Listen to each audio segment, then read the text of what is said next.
Bismillahirrahmanirrahim. Assalamualaikum warahmatullahi wabarakatuh. Alhamdulillahirabbil alamin. Wassalatu wassalamu ala asrofil anbiya'i wal mursalin wa ala alihi wa sahbihi ajma'in, amma ba'du. Pertama-tama marilah kita panjatkan puji syukur kehadirat Allah Subhanahu wa taala yang telah memberikan kelimpahan kita nikmat, di antaranya nikmat iman, nikmat Islam, nikmat sehat walafiat, nikmat panjang umur, sehingga kita dapat melakukan kegiatan seperti biasanya. Salawat serta salam tak lupa juga kita haturkan kepada junjungan kita, suri tauladan kita, yaitu Nabi besar Muhammad Sallallahu Alaihi Wasallam, yang telah mengantarkan kita dari zaman kegelapan hingga zaman terang benderang seperti saat ini. Dan semoga juga kita mendapatkan syafaatnya di yaumil kiamah nanti. Amin amin ya rabbal alamin. Di video kali ini saya Alvina Leilani Santoso akan membawakan kultum yang bertemakan sabar. Apa sih teman-teman sabar itu? Kita kan sering banget nih mendengar kata sabar, kita dituntut untuk sabar. Tapi apa sih arti bahasa dari sabar itu? Arti sabar itu adalah menahan diri. Sedangkan menurut syar'i atau menurut istilah, sabar itu adalah menahan diri dari 3 perkara. Yang pertama yaitu perkara ketaatan kepada Allah Subhanahu wa taala, yang kedua hal-hal yang diharamkan, yang ketiga yaitu takdir Allah yang merasa pahit. Yang dirasa pahit yaitu biasa kita sebut musibah.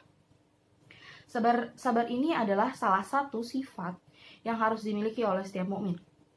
Jadi sabar tidak bisa nih dipisahkan oleh kata syukur, yang begitu banyak nikmat yang diberikan Allah Subhanahu wa taala pada kita. Tidak bisa dipisahkan oleh kata sabar. Sabar dan syukur itu selalu bergandengan. Jadi dalam agama Islam, sabar itu menjadi pengukur sedalam apa sih keimanan seseorang itu kepada Sang Pencipta, yaitu Allah Subhanahu wa taala. Allah Subhanahu wa taala berfirman dalam Quran surat Al-Baqarah ayat 153 yang berbunyi, A'udzubillahi minasyaitonirrajim. Bismillahirrahmanirrahim. Ya ayyuhalladzina amanu ista'inu bis-sabri was-shalah innallaha ma'as-sabirin. Yang artinya, wahai orang-orang yang beriman, mohonlah pertolongan kepada Allah Subhanahu wa taala dengan sabar dan sholat. Sungguhnya Allah selalu bersama orang-orang yang sabar. Di ayat tersebut tuh dijelaskan nih secara jelas, secara gamblang, secara harfiah, bahwa Allah Subhanahu wa taala senantiasa meminta hambanya untuk menjadi hamba yang selalu bersabar, yang selalu memiliki sifat sabar. Memang susah sih sabar ini, karena kita sebagai manusia, makhluk pencipta Allah yang banyak salah, yang banyak khilaf, yang tempatnya dosa, kita susah sekali untuk melakukan sabar ini. Jadi hal yang bisa dijelaskan lagi dalam Quran surat Ali Imran ayat 146 yang berbunyi, Wallahu yuhibbus sabirin. Yang artinya, dan Allah mencintai orang-orang yang bersabar. Allah sudah bersama kita, Allah sudah selalu bersama orang bersabar dan mencintai pula. Disebutkan dalam Quran surat Ali Imran ayat 146. Dalam agama kita nih, agama Islam, terdapat 3 hakikat yang tadi sudah saya singgung sebelumnya nih ya. Sabar itu perlu kita ketahui nih dalam umat muslim. Yang pertama, yaitu sabar dalam ketaatan. Gimana sih sabar dalam ketaatan itu? Sabar dalam ketaatan Allah Subhanahu wa taala yaitu selalu dan bersabar dalam melakukan kegiatan ketaatan kepada Allah Subhanahu wa taala. Setiap mukmin tentunya kita harus bersabar. Memang susah, cuma kita dituntut untuk bersabar dalam menjalankan perintah Allah Subhanahu wa taala. Meskipun berat, mungkin kita dapat musibah, tapi kita dituntut untuk sabar. Memang kita sebagai manusia biasa kita merasa berat, tetapi kita dituntut untuk bersabar. Banyak hal nih yang menghalangi dan menjadikan rintangan setiap mukmin tidak menjadi alasan baginya untuk mengabaikan perintah Allah Subhanahu wa taala. Begitu pula dengan perasaan ikhlas dalam menjalani ibadah karena Allah taala. Jadi intinya tuh dalam ketaatan, dalam sabar dalam ketaatan tersebut itu terdapat rasa berat banget kita untuk menjalankan dari jiwa kita, batin kita, sehingga kita butuh paksaan gitu. Jadi kesabaran yang dipaksakan gitu. Di sini dijelaskan juga Allah Subhanahu wa taala berfirman, "Ya ayyuhalladzina amanu sabiru wasabiru warabitu taqullaha la'allakum tuflihun." Shadaqallahul azim. Yang artinya, wahai orang-orang yang beriman, bersabarlah kamu dan kuatkanlah kesabaranmu dan tetaplah bersiap siaga di perbatasan negerimu dan bertakwalah kepada Allah Subhanahu wa taala agar kamu beruntung. Quran surat Ali Imran ayat 200. Di sini di ayat tersebut dijelaskan, wahai orang-orang yang beriman, bersabarlah kamu. Dijelaskan, bersabarlah kamu dan kuatkanlah kesabaranmu. Begitu Allah memerintahkan kita untuk bersabar dan selalu bersabar.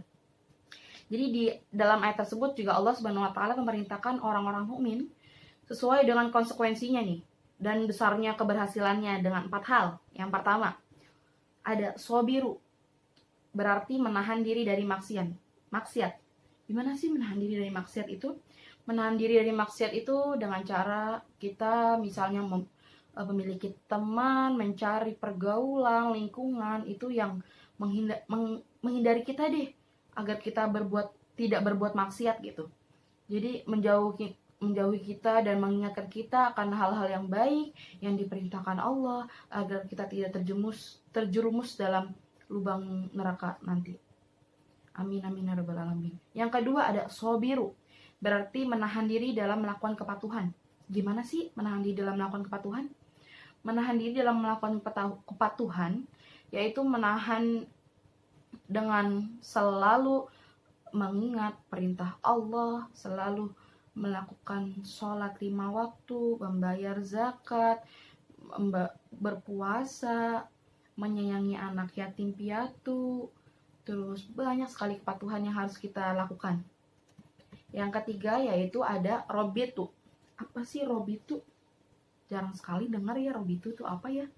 Robitu itu berarti banyak berbuat kebaikan dan memungkinkan lagi kita dengan kebaikan tersebut. Jadi kita berbuat baik dan mendapatkan kebaikan lagi. Jadi seperti misalnya kita di pinggir jalan bertemu dengan orang yang tidak mampu atau orang yang meminta-minta, yang sudah tua. Misalnya kita memberi, pasti mereka mendoakan kita, mendoakan semoga sehat walafiat, biasanya mendoakan kita semoga dilancarkan rezekinya. Jadi seperti kita memberi kebaikan dan dibalas lagi dengan kebaikan. Dan yang terakhir nih, hal yang terakhir yaitu takwa. Takwa itu mencakup 3 yang tadi. Yang pertama sobiru dan robitu. Jadi takwa itu mencakup semuanya, menahan diri dari maksiat, menahan diri dari melakukan kepatuhan, dan banyak berbuat kebaikan dan mengikutinya lagi dengan kebaikan. Yang tadi sudah ada sabar dalam ketaatan. Yang kedua nih, ada sabar dalam meninggalkan larangannya. Biasanya tuh kita sabar untuk menjalankan ketaatan Allah tuh berat sekali. Tapi kita justru malah selalu bisa larangan Allah tuh mudah sekali. Kita kayak seperti misalnya kita meninggalkan sholat itu gampang sekali, kayak seperti tidak, kalau kita berbuat jahat kok ada aja gitu ya jalannya, ada aja dipermudah gitu. Padahal misalnya kita tidak sabar nih dalam meninggalkan larangannya. Misalnya contoh kecil seperti berjudi, misalnya kita berzina, minum minuman, terus kita banyaklah kita makan harta anak yatim, terus kita menipu dalam muamalah, contoh kecil berdusta saja, itu sudah kita gampang banget melakukan tersebut. Tapi kita dituntut di sini, kita dituntut sabar untuk meninggalkan larangan Allah Subhanahu wa taala. Yang ketiga ada sabar dalam musibah. Sabar dalam musibah. Susah sekali sabar dalam musibah. Sabar menghadapi takdir itu susah sekali. Tetapi Allah mempunyai 2 takdir, yaitu takdir baik dan takdir buruk. Kalau takdir yang menyenangkan nih, yang baik-baik nih, kita tuh harus selalu menjadi seorang yang bersyukur. dengan takdir, dengan apa yang dimiliki, dengan apa yang kita punya sekarang, yang kita bisa rasakan, yang orang lain mungkin tidak bisa rasakan gitu. Dan yang kedua ada takdir pahit atau yang biasa kita bilang musibah nih. Jadi sabar dalam musibah. Seperti contohnya keadaan sekarang deh. Sekarang tuh kita lagi mendapatkan musibah, yaitu pandemi COVID-19 ini. Kita dituntut untuk selalu kreatif, selalu sehat. Intinya kita selalu sehat, selalu melakukan perintah-perintah prokes yang ada gitu. Kita mau kemana-mana susah, kita mau pergi susah, nggak bisa kemana-mana. Nah di sini nih tujuan sabar nih, manfaatnya sabar. Dan sabar di sini nih yang kita diuji sama Allah Subhanahu Wa Taala. Sebesar apa sih sabar kalian tuh dalam dikasih cobaan sama Allah seperti saat ini gitu. Sedangkan setiap muslim itu harus tetap bersabar, dan juga kita selalu harus berikhtiar dengan maksimal sambil kita mencari solusi nih permasalahan apa yang sedang kita hadapi. Nah itu tadi ada tiga materi yang harus kita tahu dari kata sabar. Demikian materi yang bisa saya sampaikan. Semoga apa yang saya sampaikan tadi dapat bermanfaat bagi kita semua dan dapat diaplikasikan dalam kehidupan kita sehari-hari. Kurang lebihnya mohon maaf. Kesempurnaan hanya milik Allah Subhanahu wa Ta'ala, dan kesalahan atau kekhilafan datangnya dari saya pribadi. Akhirul kalam, subhanakallahumma wa bihamdika asyhadu an la ilaha illa anta astaghfiruka wa atubu ilaik. Wassalamualaikum warahmatullahi wabarakatuh.